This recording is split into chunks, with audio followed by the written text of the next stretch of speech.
دیکھیے میں عرض کر دوں کہ آج کے زمانے میں بہت سے کج فکر لوگوں نے یہ سوال اٹھانا شروع کیا کیا کرب و بلا میں امام حسین کے ساتھ صحابی نبی بھی کوئی تھے؟ اگر تھے تو ہمیں دکھائیں۔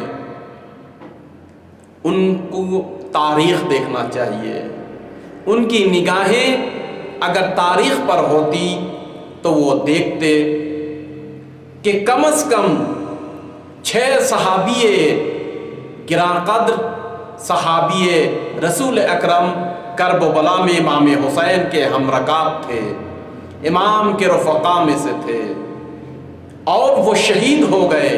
ایک مشہور ہے جناب انس بن حارث کاہلی، جناب حبیب ابن مظاہر، آپ بھی رسول اکرم کے اصحاب میں سے تھے۔ اسی طریقے سے جناب مسلم ابن اوسجا، آپ بھی رسالت مآب کے اصحاب میں سے تھے۔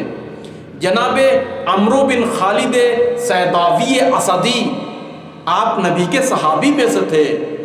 جناب ہانی ابن عروہ مرادی مزہجی، جو مقصد کربلا کے لیے شہید ہوئے، مقصد امام حسین کے لیے شہید ہوئے، وہ بھی رسالت مآب کے اصحاب میں سے تھے۔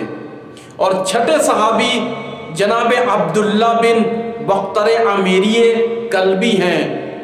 ایک تردید کے ساتھ جو مورخین نے تردید کی ہے، مگر تاریخ کی کتابوں میں خاص کر ابی مخنف نے جن کو صحابی رسول میں حساب کیا ہے، وہ 7ویں شخصیت جناب جابر بن عروہ غفاری ہیں۔